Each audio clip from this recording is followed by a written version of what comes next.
Nakakalungkot po ang nangyayari sa ating bansa dahil sa corruption.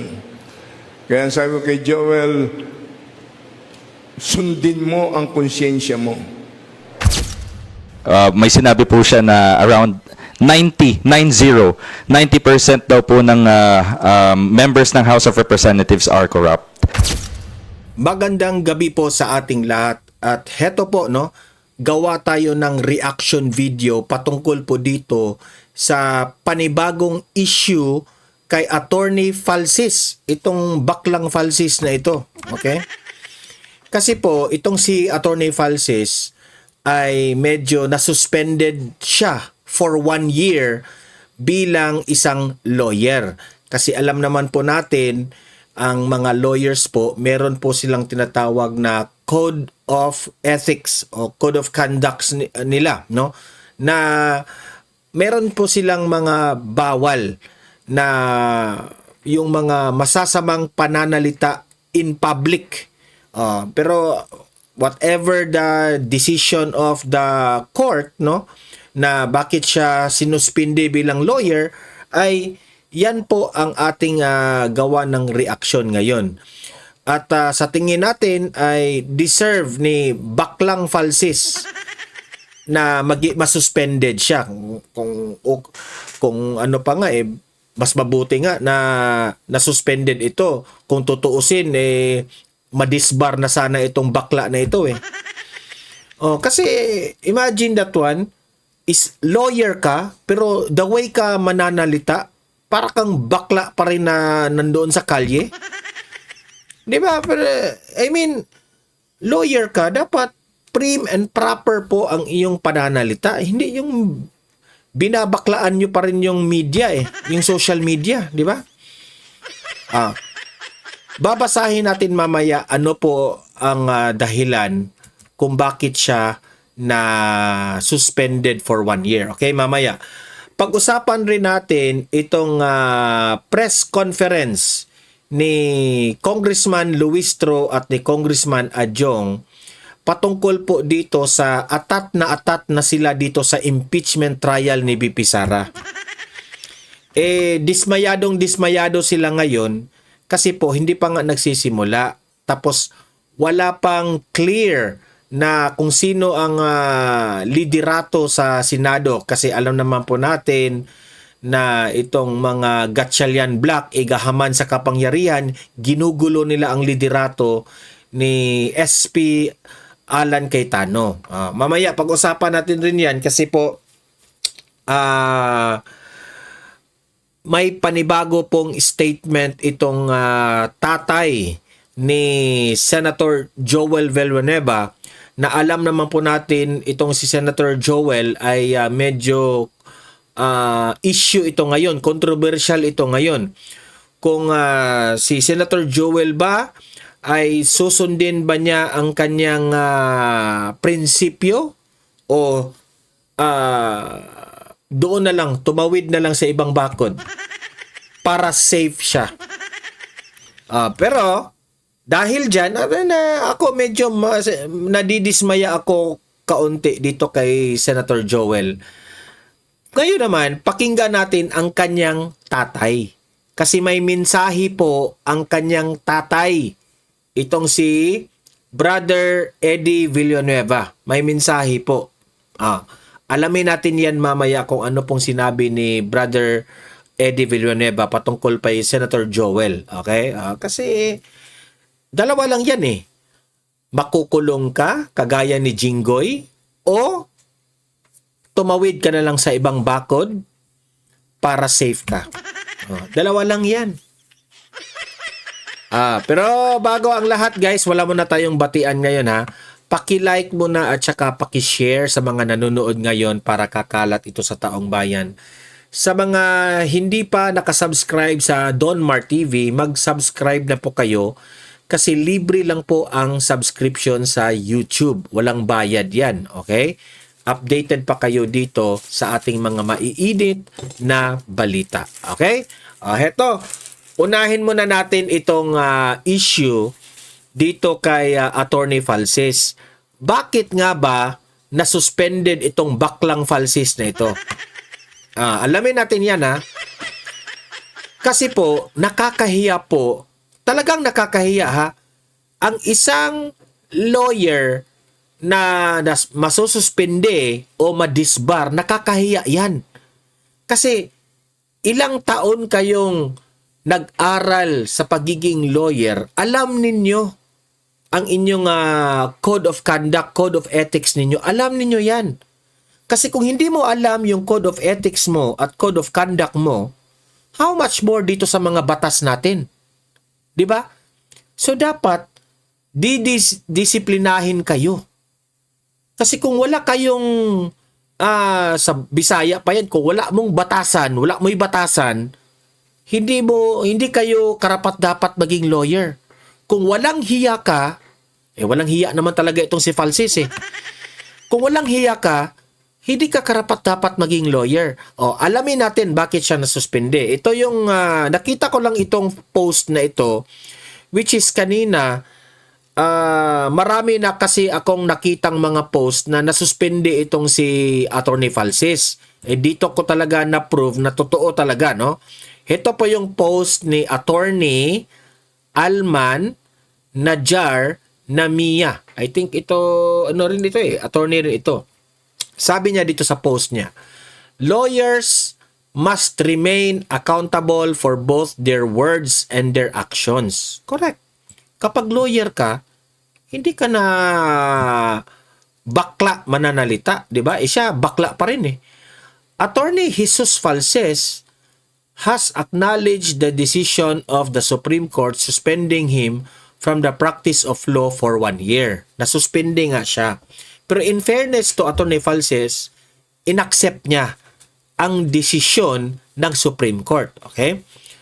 The suspension stemmed from the use of language deemed vulgar and inappropriate in social media.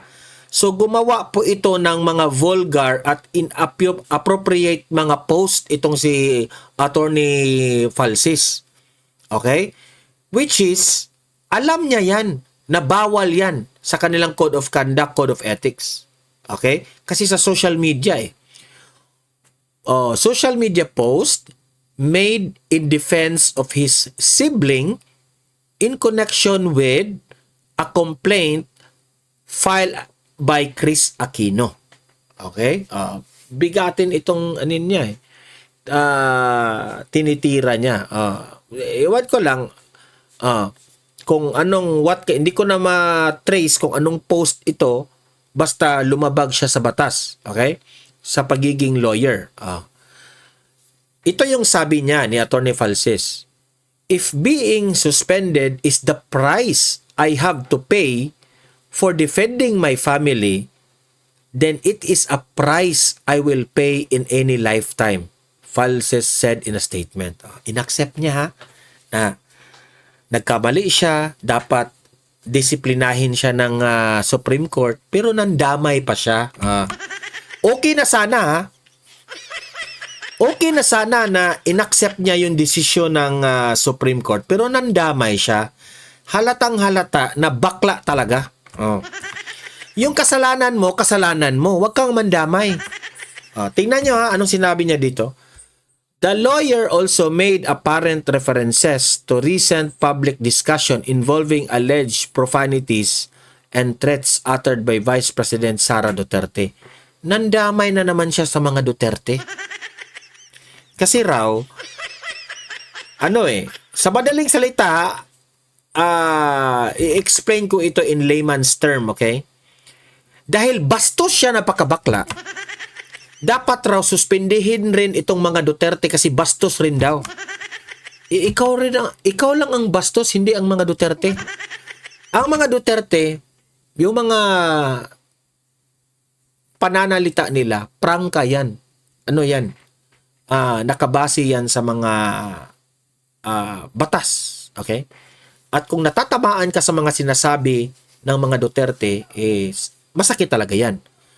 Pero, guided na hindi sila lumabag sa pagiging lawyer nila. Sabi pa dito, the case serves as a reminder that members of the legal profession are held high standards of conduct, both inside and outside courtroom, including in their use of social media platforms. Ito yung sabi ni Attorney Falsis. That is why I prostrate myself to the Supreme Court for disciplining me. And in the same vein, ikaw lang ang dapat disiplinahin kasi wala kang hiya.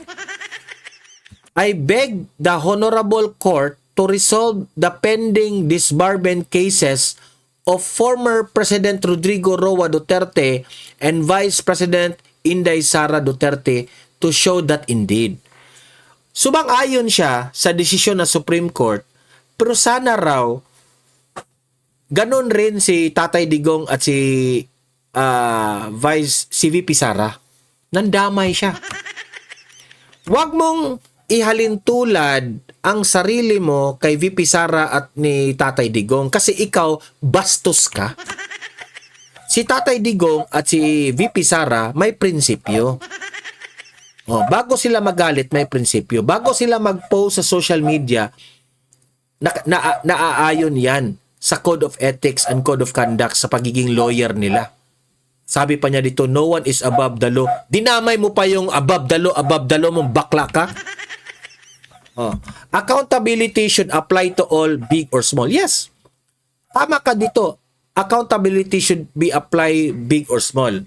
Pero ikaw, yung pagkakamali mo, mali ka talaga. Si VP Sara at si Tatay Digong, wala silang mali. So, wag kang mandamay. Kasi bakla ka. Okay? Ang dami kong kaibigang bakla, pero hindi kagaya sa iyo na bastos kang pagabakla. Okay? Yan ang ibig kong sabihin. Wala akong problema sa bakla. Ang dami kong mga kaibigang bakla, pero bastos ka lang. Yan ang kaibahan mo.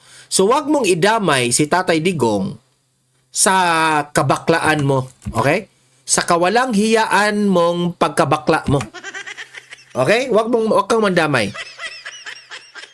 Kung nasuspended ka for 1 year, Attorney Falses, deserve mo. Okay? Deserve kang maging suspended. Nya. Okay, tapos na tayo dyan kay Falsis. Heto naman. Panoorin po natin itong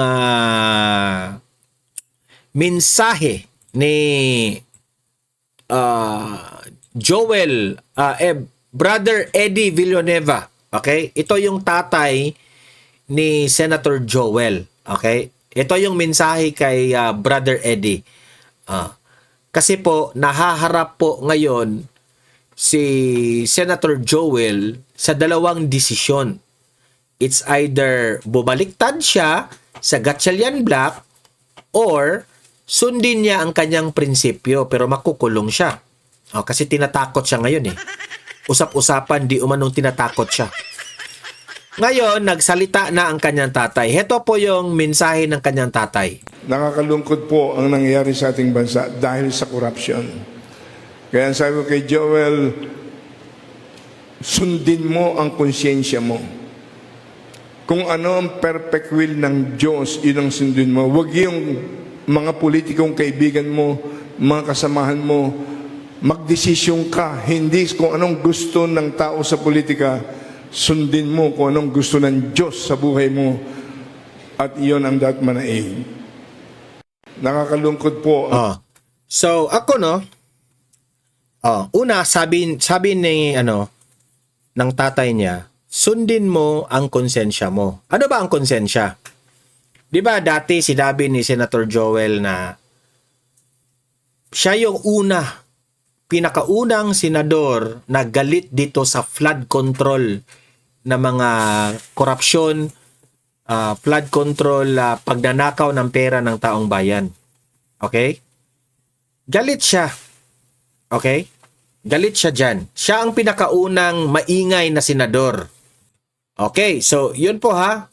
Yun ang siya yung pinakauna na maraming bilib sa kanya eh. Yung dati niyang mga ingay sa Senado.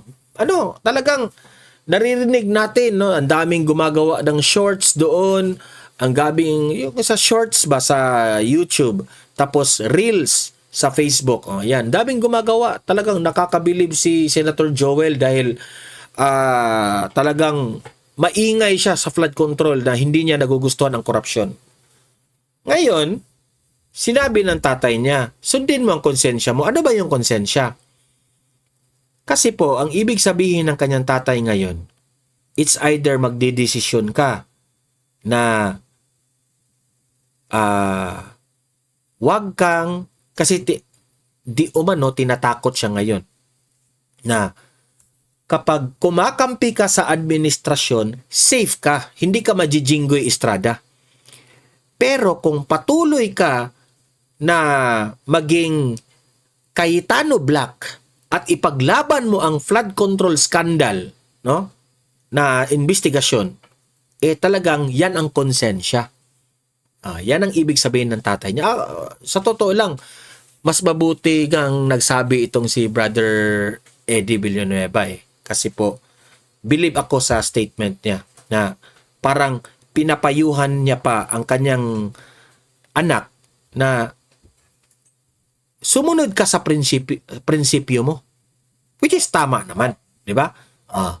So, ang sa akin lang, may balita kasi akong naririnig na si Senator Joel raw ay makipag-areglo na lang daw na parang kagaya sa ginawa ni Chis Escudero na magkaisa tayo. Cayetano Black at itong Gatchalian Black, magkaisa tayo. Tapos yan ang i-reason out niya na babaliktad siya dito sa Gatchalian Black tapos sasabihin niya magkaisa na lang tayo. Hindi ako papayag dyan. Okay? Kasi ako gusto ko manindigan siya sa sinabi niya. Dapat consistent siya. Noong nakipaglaban ka sa flood control scandal na gusto mong paimbestigahan, hanggang ngayon consistent ka. Huwag kang sumali sa Gatchalian Black at hahanga sa iyo ang taong bayan. Di ba? So ako, parang sablay si Joel Villanueva, Senator Joel, kapag magre-reason out siya kagaya ni Chis Escudero na magkaisa na lang tayo. Hindi. Bakit magkaisa tayo na hayaan na lang natin, pabayaan natin ang flood control scandal issue? Hindi. Punta tayo dito sa Cayetano Black para mahuli natin kung sino yung talagang mastermind, yung putang inang yung mastermind na yan sa flood control. Balita ko matutuloy raw ngayong bukas yung yung Blue Ribbon Committee hearing. So suportahan natin yan. Tingnan natin yan kung susuportahan ba yan ni Joel. Kasi kung hindi yan susuportahan ni Joel, sumasanib puwersa na siya dito sa Gatchalian Black. Senator Joel, makinig ka sa tatay mo. Okay? Mas makinig ka sa tatay mo kasi mabuti pa tong tatay mo. Sinabi pa niya, sundin mo ang konsensya mo, Joel.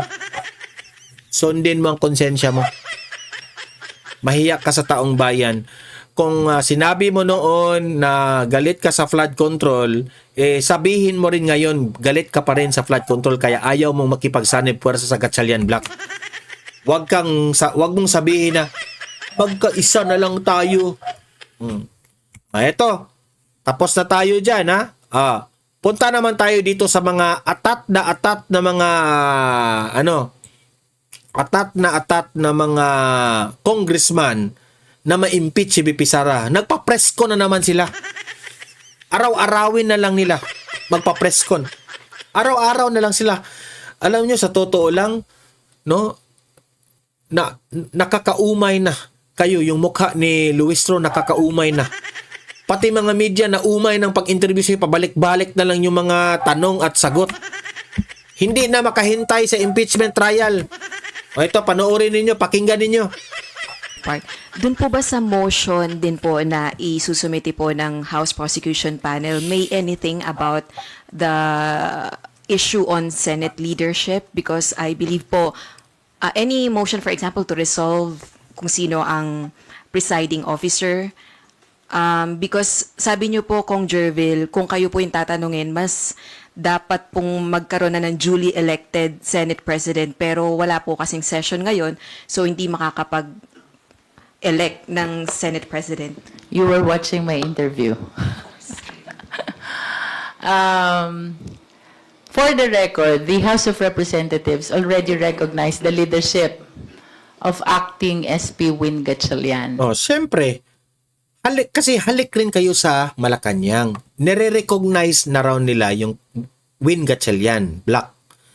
Kagaya ng nire-recognize ng Malacanang rin. E di siyempre, kayo yung imbestigahan sa flood control dyan, House of Representatives.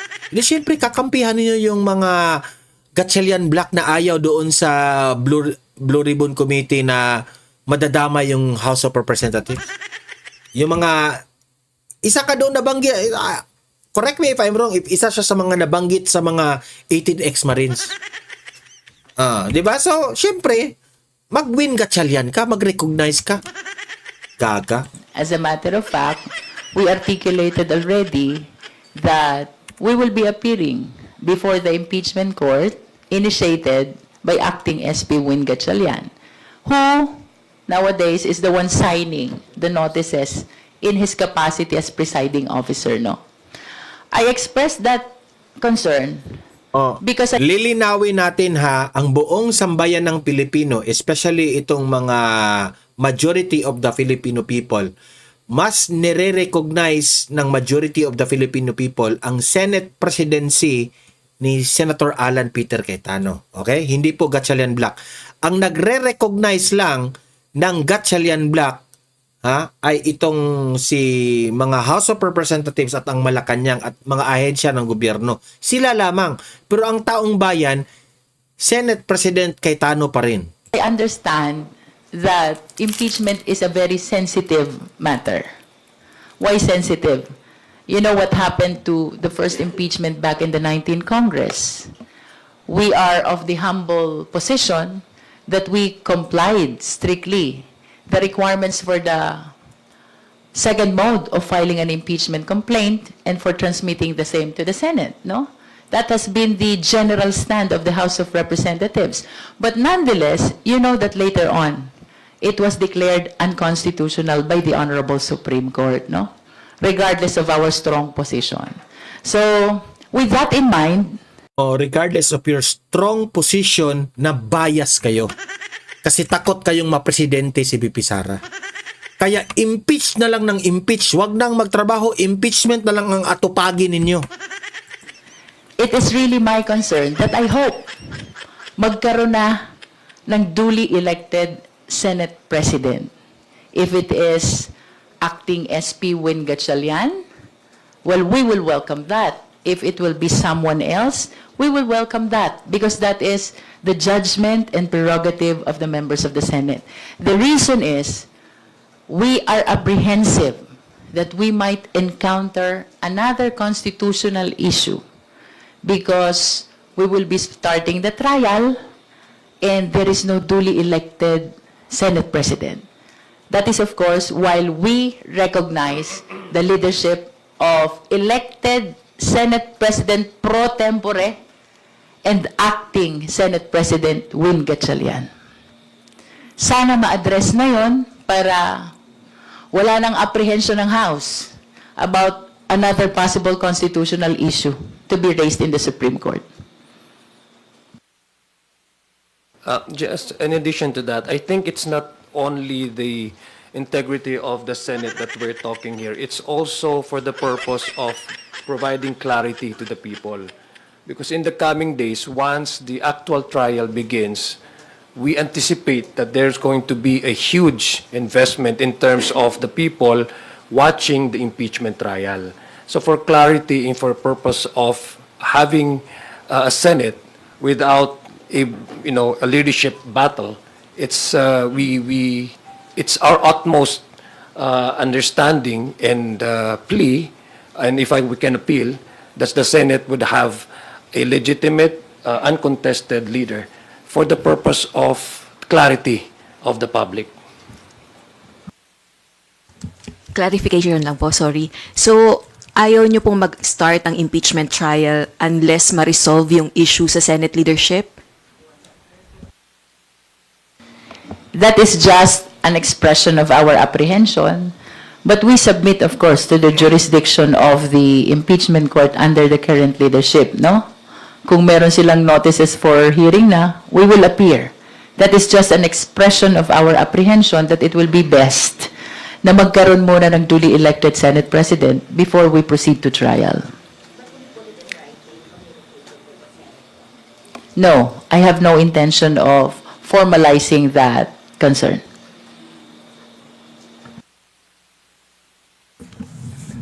Thank you, Rose. We go now to Haji Camino of Brigada News.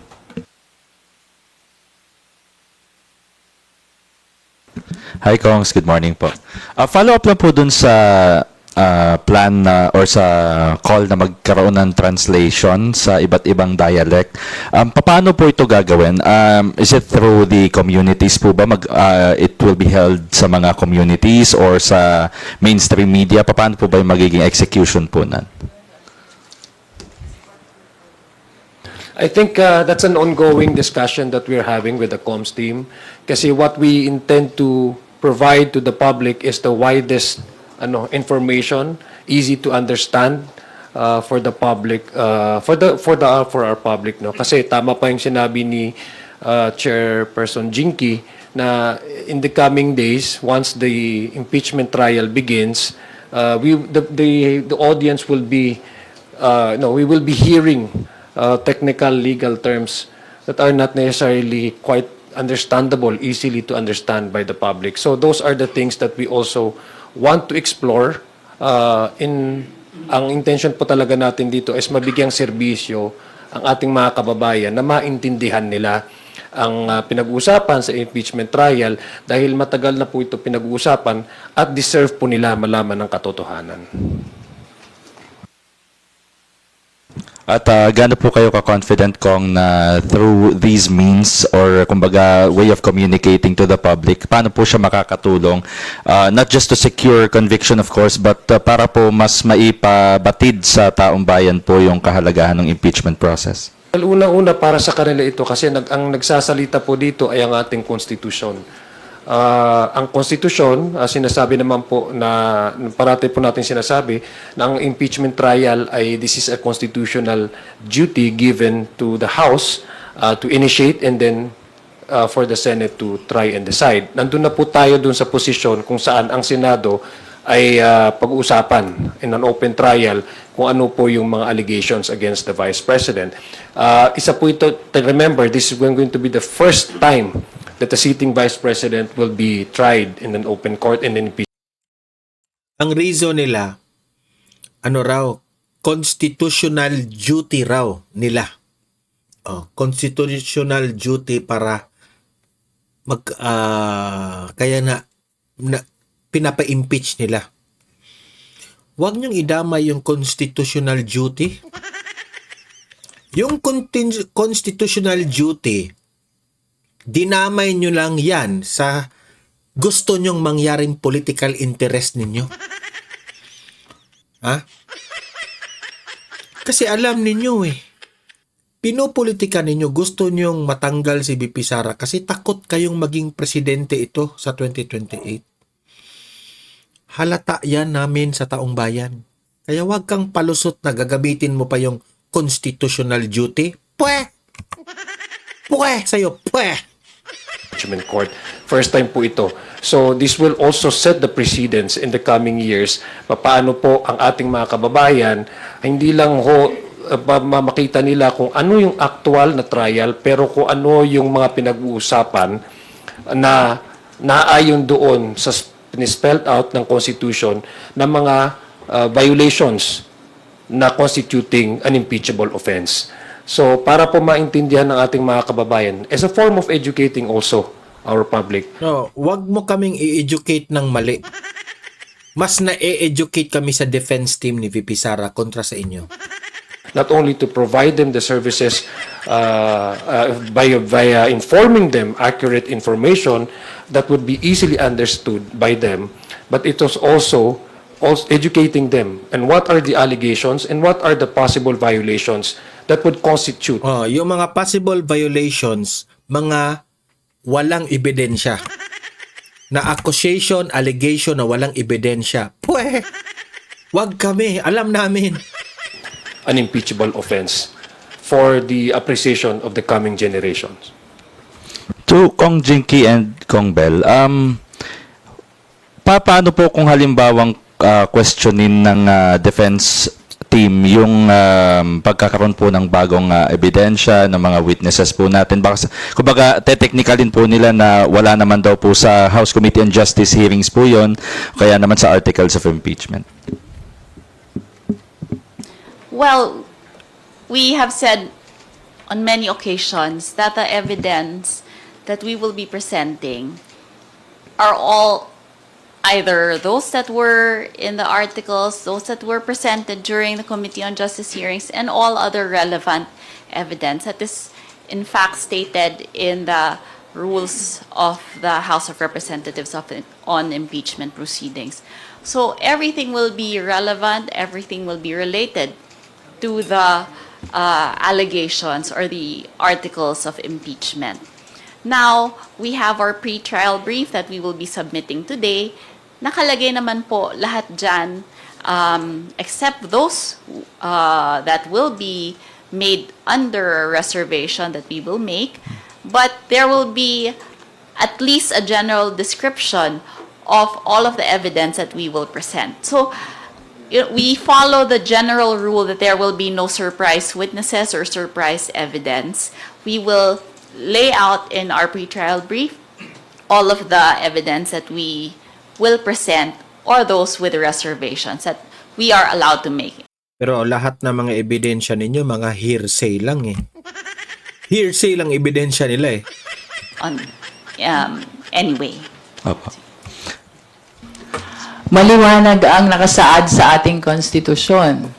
Alam nyo, sa totoo lang excited ako dito sa impeachment trial eh.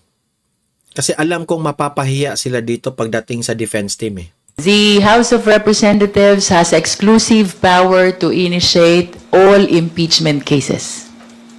The Senate has exclusive power to try and decide all impeachment cases. And along those lines, binigyan ng kapangyarihan ang House of Representatives at ang Senado na maglatag ng rules regarding impeachment. It is very clear both under the rules on impeachment of the House and the rules on impeachment of the Senate that they can exercise compulsory. Wala namang argue doon. Walang nakipag-argue doon. Bakit natin pag-usapan ang isang bagay na wala namang nakipag-argue doon? Talagang meron ng rules of impeachment. Process. Susundin naman lahat yan ng kampo ni BP Sara.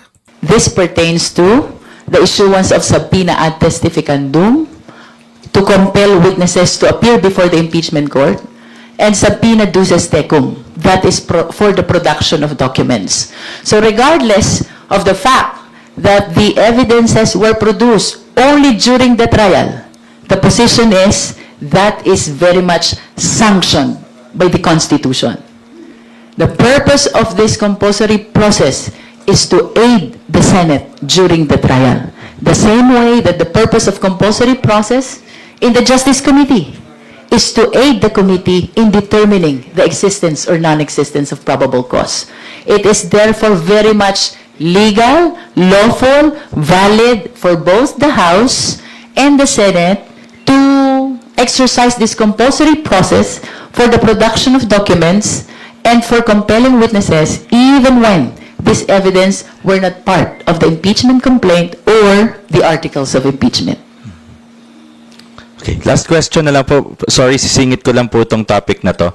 Kasi in an interview po si Mayor Benji Magalong was asked regarding, may sinabi po siya na around 90% daw po ng members ng House of Representatives are corrupt. Dahil po sa kumbaga part na daw po ng sistema, it's a way of system na raw po na kaya masasabing majority ng House members ay corrupt. Any reaction po to this? Thank you po. Well, as public officers and public officials, we carry responsibility when we speak about certain matters, no? Not only to give clarity to the public, but with precision. When I say precision, it has to also be backed up by evidence, solid evidence, no? So, we cannot dismiss that. Yung ghost project, hindi pa ba yun solid evidence? Hindi pa ba? Galit na nga ang taong bayan dyan eh. Ghost projects ninyo, yung binabaha ang buong Pilipinas, hindi pa ba yun ebidensya? Because we also do welcome any effort from any sectors in our society to call for accountability. In fact, the House of Representatives has been standing on the principle of accountability. We've been doing a lot of committee hearings. We've been doing a lot of inquiries. In fact, the Committee on Justice is one of the examples by which we can say proudly that the House of Representatives call for accountability of public officials. But accountability also should be coupled with the observance of due process. Due process demands that any accusations made against anybody or any institution should be backed up by a concrete evidence. So it Yung baha, hindi ba yun concrete evidence? Yung mga ghost projects na nasira yung mga dike? is, to Gago, no? me, it is quite irresponsible and Kayo yung mga irresponsable dyan. Halatang halata na, ayaw pa aminin. and irresponsible and unfair to just brush the Unfair pa sa inyo? Baka siguro mas unfair sa amin taong bayan, nagbabayad kami ng tax. Pero kinurakot ng mga ilan ng mga kongresista dyan. Mas unfair sa amin, sir. Hiyang-hiya naman kami sa'yo. entire institution with single stroke and to say that 90% of the members are corrupt. What about those? We should be judged based on our individual work. There are 300 plus members of the House of Representatives. Each of us are directly voted by the people. And so I think it's also as a matter of due process, because we're talking about accountability. Accountability cannot stand on its own without also complying with due process. So it is not quite fair to just sweep the entire House with one branding. These are allegations such as this should be backed by hard and concrete evidence. So we welcome those people who are calling for accountability, but it should be precise and it should be targeted to a specific individual and not to destroy the entire reputation of the House, which, by the way, Kayo rin naman ang nagsira ng reputasyon dyan eh. as opposed to that statement, the House has been standing with accountability. We've been doing a lot of work. We've been doing a lot of inquiries in order to sort out allegations of corruption. So, to me, we understand that the mayor is an advocate of corruption, but he himself, as an investigator, he knows that such accusation should be backed up by evidences. Ako, sa totoo lang, syempre, i-deny talaga nila yan, di ba? Kasi sila yung natatamaan. Pero ang sa akin lang, di ba? Yung mga corrupt na mga congressman, hindi naman lahat ha, mahiya naman kayo, makonsensya naman kayo. Kaya itong bansa natin hindi na umasenso dahil sa mga kalokohan ninyo. Nakakaawa. Kayo yung unang dahilan. Basta ako, no? Pag-isipan ko, tama yung sinabi ni Robin Padilla dati, buwagin na lang yung Kongreso at itong Senado, buwagin na lang. Kasi itong part of this branch of the government na ang dami pong nasasayang na pera. Okay na sana yung sweldo tayo sa kanila sa pangtrabaho nila. Pero ang nakakasakit dito, nangungurakot kasi ang mga ilan eh. na imbis na yung mga kinurakot nila ay makatulong ito ng malaki sa bansa natin, ay wala, nasasayang lang. Sila lang ang nakabenepisyo dito sa mga ninakaw nila. Yun lang sa akin, ha. So, kayo mga audience ko dito sa Donmar TV, libre kayong mag-comment, mag-react po sa issue na ito. At babasahin natin yan sa comment section, okay? Don't forget na mag-like at saka mag-share sa video na ito para kakalat ito sa taong bayan, okay? Sa mga nanonood. At sa mga hindi pa nakasubscribe, subscribe na po kayo kasi libre lang ang mag-subscribe sa YouTube, walang bayad yan, okay? See you in my next video. Have a great day, have a great night. God bless po sa ating lahat. Mabuhay ang Pilipinas and God save the Philippines. Bye-bye.